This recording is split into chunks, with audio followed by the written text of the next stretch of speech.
Welcome to After the Battle on Half the Battle. I'm your host, as always, Daniel Levy, and today we're going to talk about what Brandon Royval just did to Tatsuro Taira and the rest of the UFC Vegas 98 fight card. And my friends, it went down last night at the Apex in Las Vegas, Nevada. You had Brandon Royval and Tatsuro Taira coming out there, putting on a fight of the night in a 5-round classic in the flyweight division.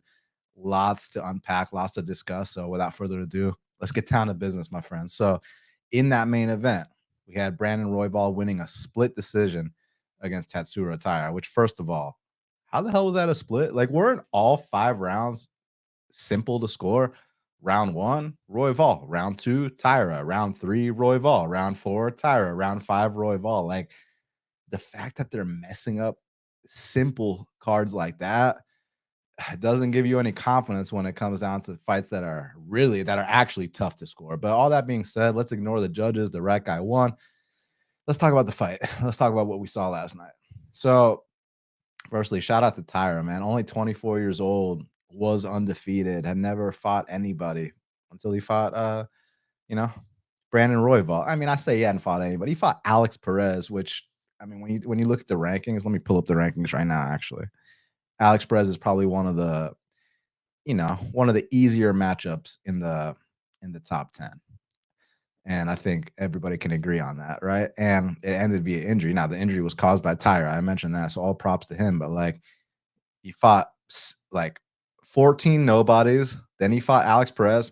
Hey, here's the #1 guy in the world in a main event. Like, that is such a huge step up in competition.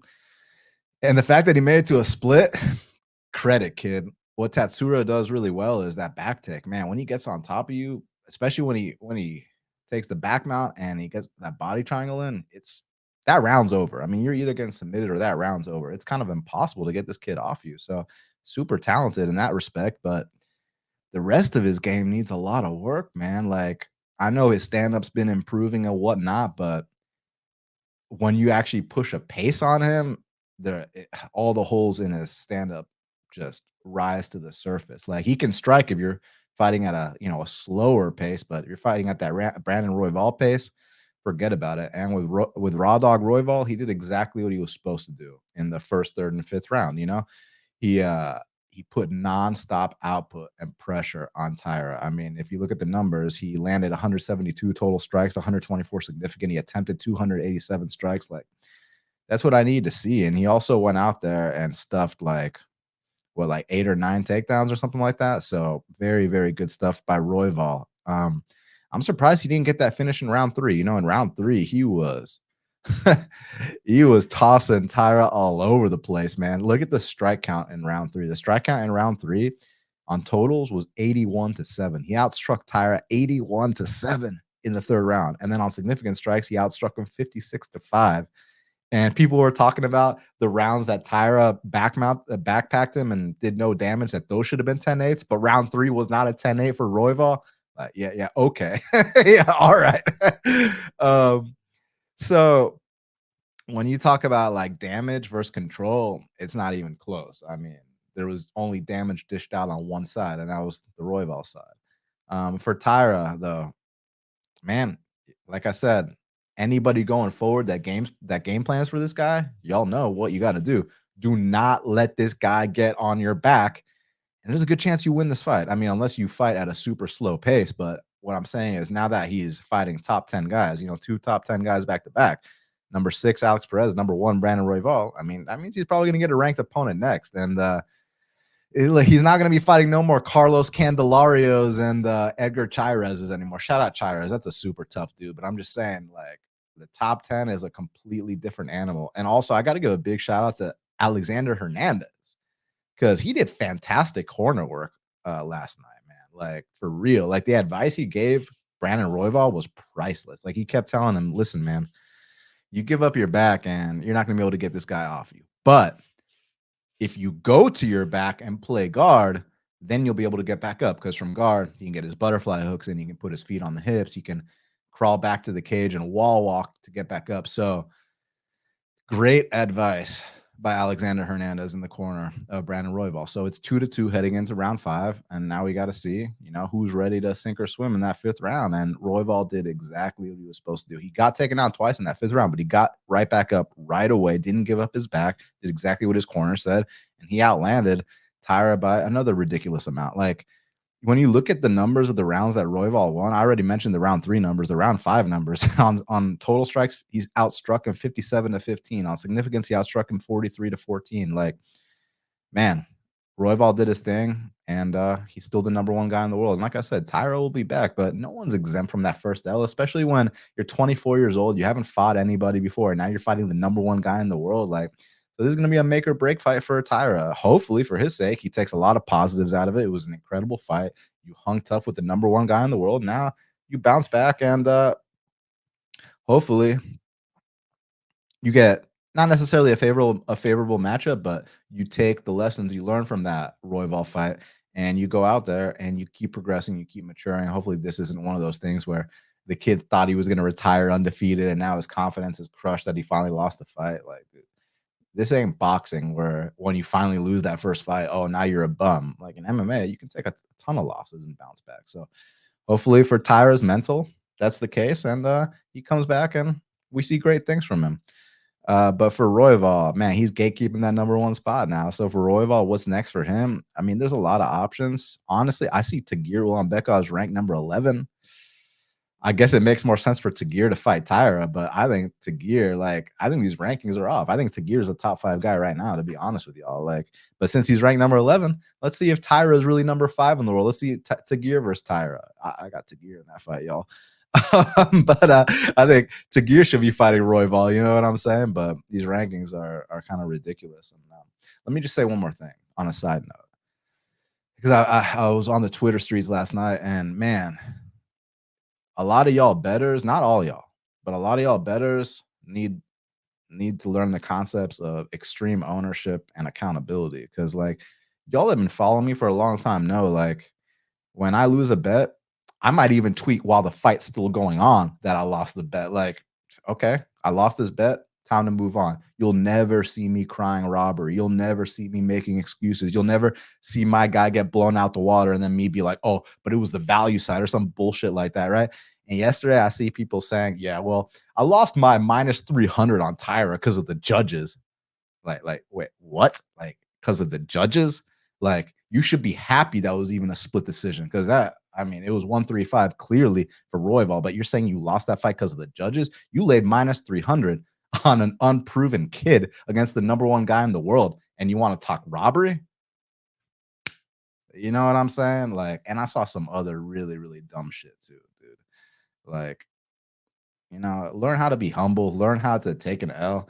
And when you take a W, I mean, when you win, you don't have to go on a fucking victory parade. The only time you'll see me go on one of those, big victory lap parades is when like people have been talking extreme amounts of shit and are totally disrespectful. Then I'll do my little victory lap. But on this one, just reported the win and move on, because that's all. This is a long-term game. I cashed that plus 260 on Brandon Royval, and now we move on to the next. But listen, just closing thoughts on this fight was that it was the fight of the night, and I'm hoping that Tatsuro bounces back mentally. Hopefully he didn't have some kind of like personal attachment to that undefeated record, and that he can come back out there. And I mean, I'd like to see Taira and Tim Elliott. The thing that sucks for Taira is that he's ranked number 5 in the world when he's not really a top 5 guy. Like, you might disagree with me. That's fine. You're allowed to disagree. We're like, we don't have to agree on that. But like, when I'm looking at these rankings and I see Tagir's number 11 in the world, like, Tagir is definitely better than Tagir's a top 5 guy as far as I'm concerned. But I think like Tim Elliott versus Taira makes sense, but ranking wise, it doesn't make sense. But like, as far as where in my personal rankings, I think Tim Elliott versus Taira is a good fight. I think that, who else? You could do the winner of Asu Almabayev versus Mateus Nicolau against Taira, something like that. You could do Steve Urseg and Taira. And then for Brandon Royval, I think he should sit out a little bit, wait to see what happens with Pantoja and Asakura. If not, you always got the Albazi fight. The thing is that people aren't really too hyped on Albazi, but rankings wise, that's the closest guy that he hasn't fought yet in the top 5. So rankings wise, that's what makes sense, but entertainment wise, I'm not so sure. But either way, regardless, shout out Brandon Royval on an unbelievable performance and showing that hey, you do have to pay your dues. No one's exempt from that first L. And there's levels to this shit, man. You don't just go from fighting a bunch of unknown guys to now you're fighting the number one guy in the world. This sport doesn't work like that. And I'm really hoping Tyra took a valuable lesson and he comes back better. But Royval, we know exactly where he's at now. He's seems like he's figured stuff out. And I think he's going to be in the top 5 for a long time. Co-main event of the evening, we had the Iron Turtle, another split decision against Brad Tavares. I'm like, dude, how was that a split? Like a fight can be close, but still be clear. And again, people might say, "Oh, but Daniel, you had bets on Tyra and not Tyra on Royval and Park, so you're biased." Guys, like I just said earlier in the show, when I'm watching a fight and I have a bet on it and I think the bet didn't go my way, I'll instantly tweet that I lost that bet. I'll never be one to, blame it on the judges and not take accountability and this and that. Like, even if I disagree with the decision, I'll be like, like if I lay chalk on something and it loses a split decision, that's my fault. But the thing about this is it really, was this fight really a split decision? Like, I thought the only round that Brad Tavares won was the first round. That's it. And that was not a knockdown. That was a slip. Okay. And thank God he's not credited with a knockdown because he did not knock him down. That was a slip.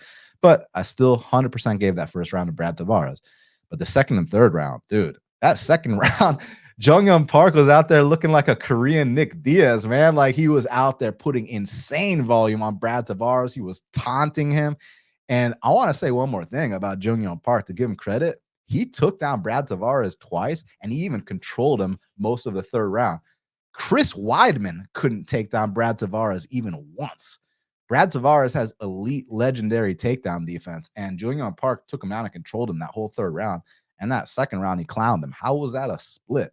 Like, shout out Tavares. You're a tough warrior. I've been watching you fight for like 14 years, and I'll keep watching you as long as you fight. But, like, how can you score any round besides the first for Tavares? It's crazy to me. So, and man, this was almost the second time in a row that Julian Park got robbed.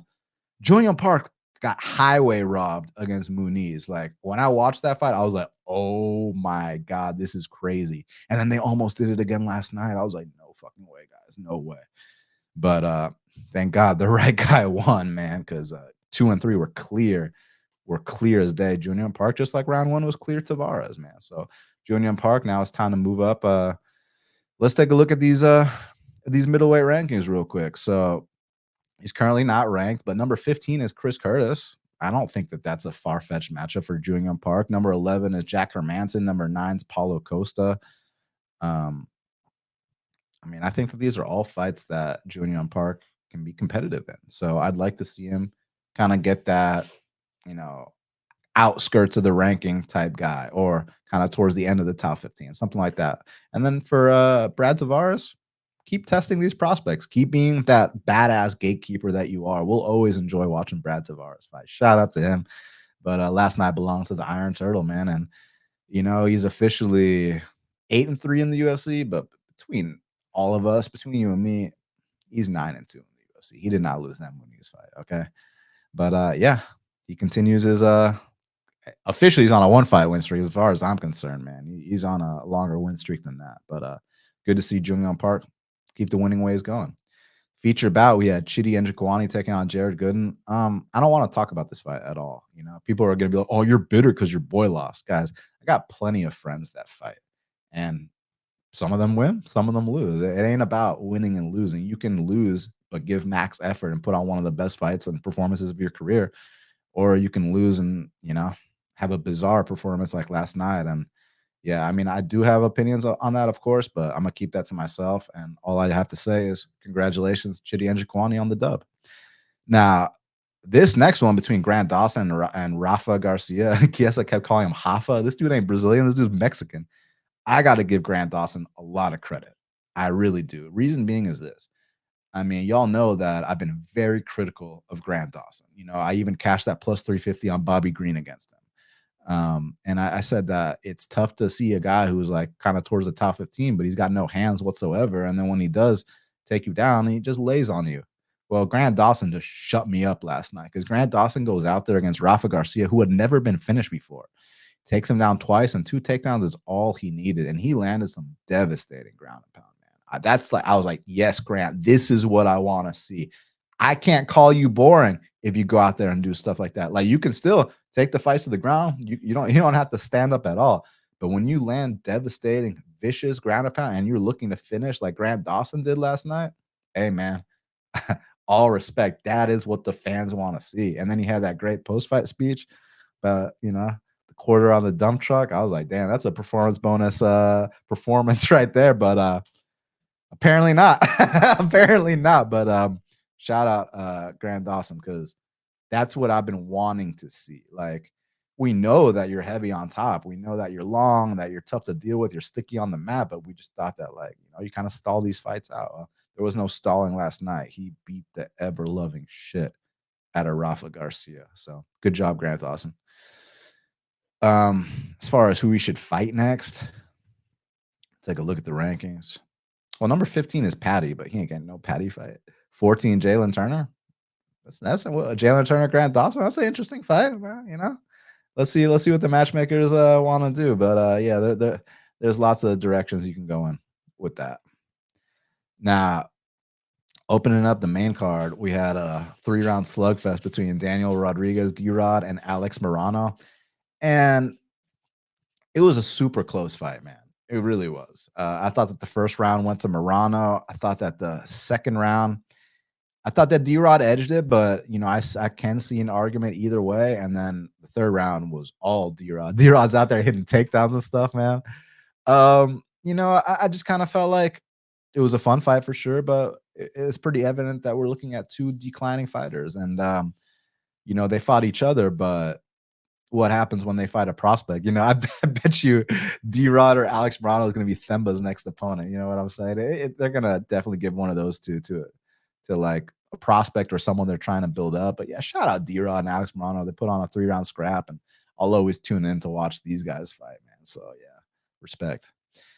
Now this one, the UFC debut of Ramazan Temirov. So I told y'all I cannot wait for this guy's debut, because when you watch the tape, the way he fought last night against CJ Vergara is exactly the way he fought on tape.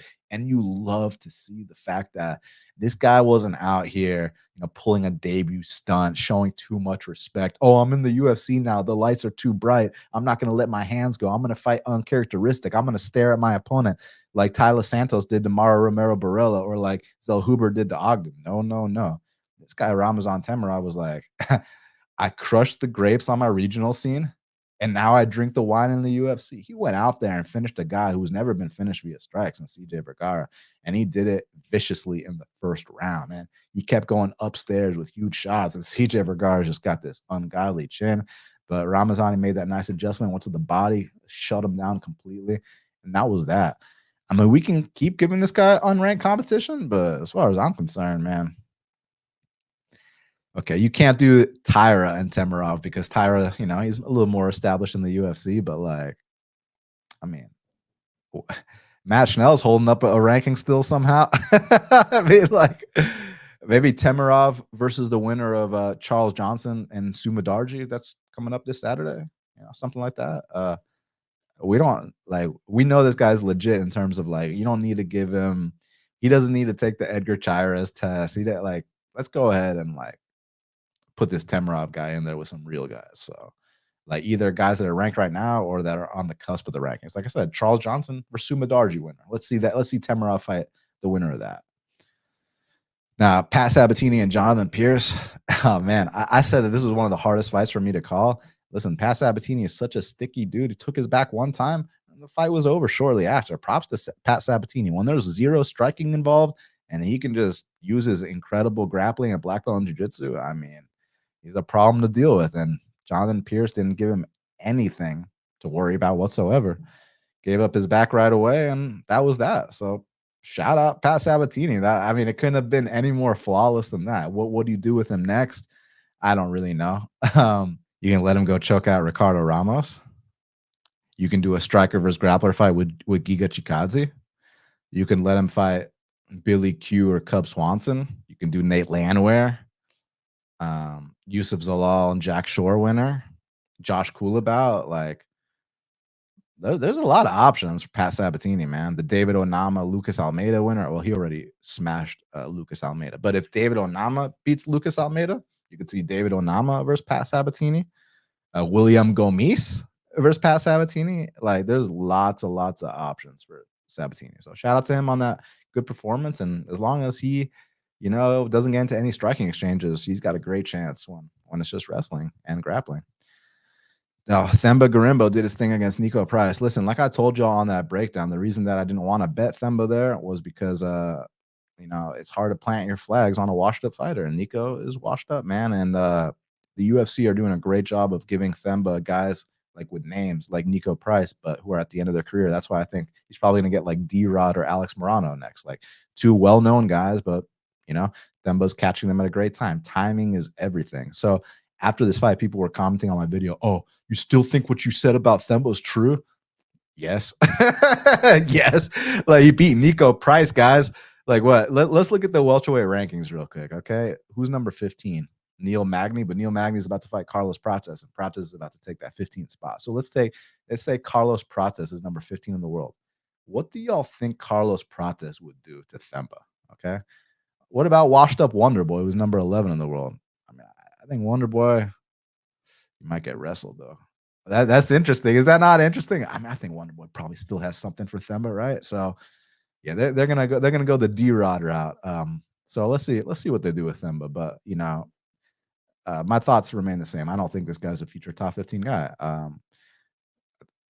Yeah, I just don't. I think that he is improving though compared to how he used to be. For sure, he's improving, but when he's forced to fight at a ridiculous pace, I think he's going to be exposed. Like when he fights against one of these guys that lands over 100 significant strikes, but I'm not talking about like D-Rod, who's on his way out. I'm talking about who's who's a up and coming. Like I'm saying, like one of those Carlos Prates type guys. Like it's over with, my friends.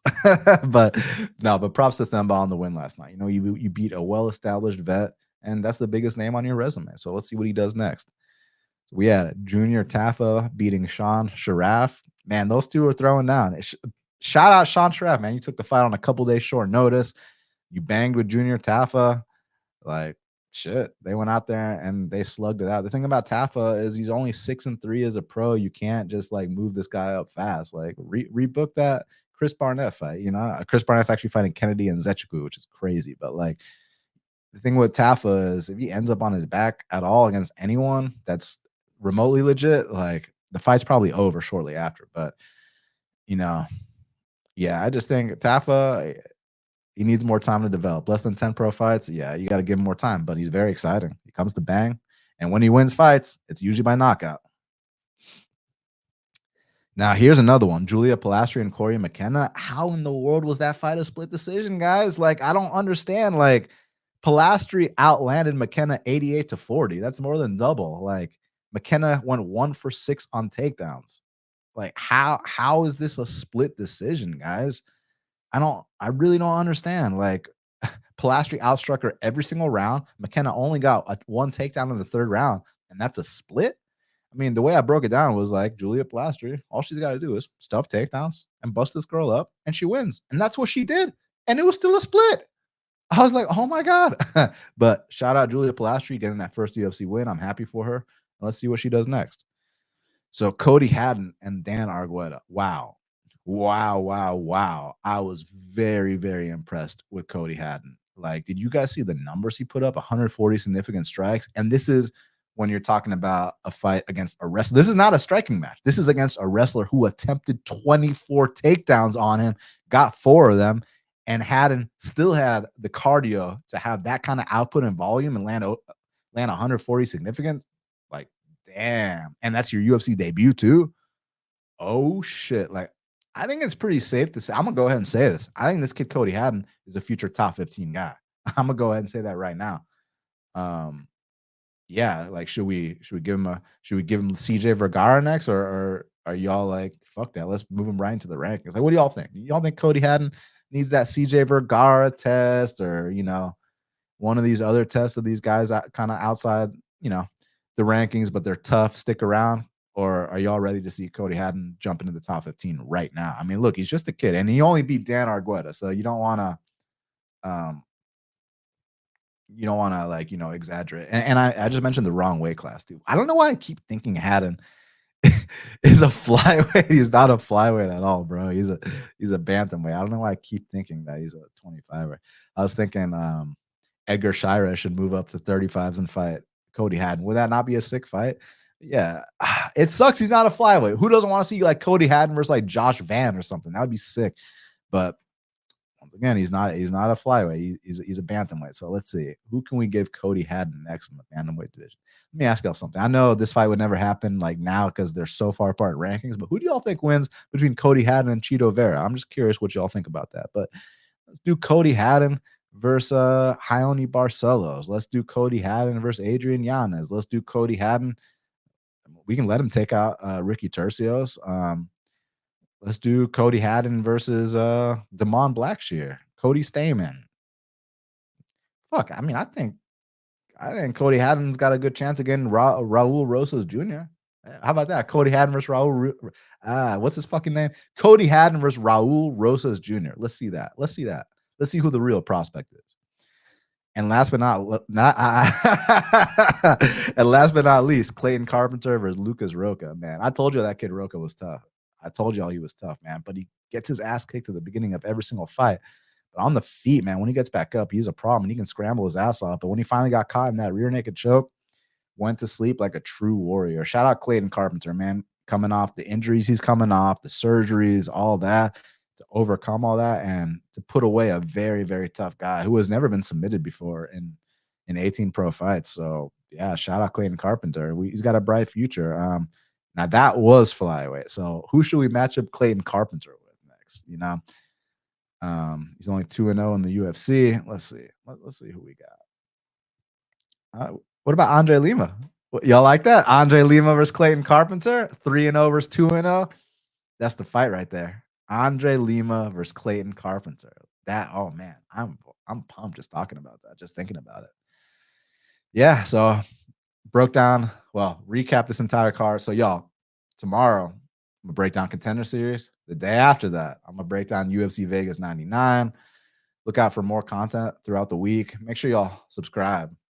Give me a like, a comment, share if you feel so inclined. I truly, truly, truly appreciate it. And let me know what kind of other stuff you want to see from me. I'm just trying to pump out more content than I ever have before in my life. And also make sure you'll follow me on Twitter at BestFightPicks, at Half the Battle HQ, and then on Instagram at Half the Battle Pod. Also, I want to say thank you all so much for the birthday love. My birthday was on Wednesday, and man, I really felt the love. So thank y'all so much for that. Truly, truly, truly meant a lot. And I hope y'all enjoyed that Royval and Taira fight last night. It's cool to see two top 5 guys, number 1 versus number 5, put on a fight of the night, a 5-round war.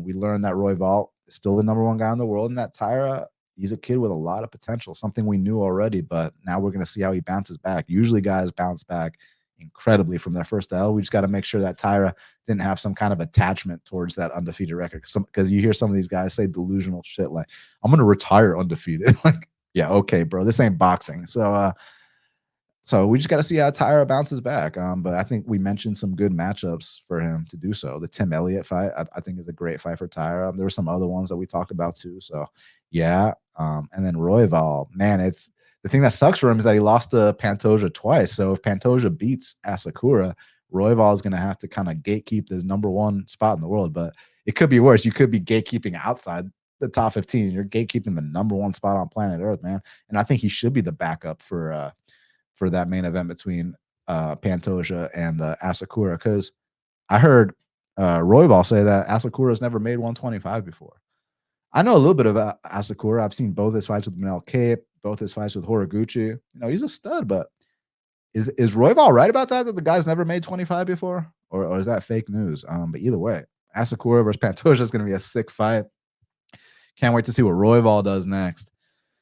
Can't wait to see what the Iron Turtle does next. Ramazan Temirov, Julia Pilastri, Cody Haddon, Clayton Carpenter. Yeah, there was lots to take away, lots of positives, man. So hope y'all enjoyed the fights. And guess what? We got more fights coming up this week. So Until the next time, let's cash these bets.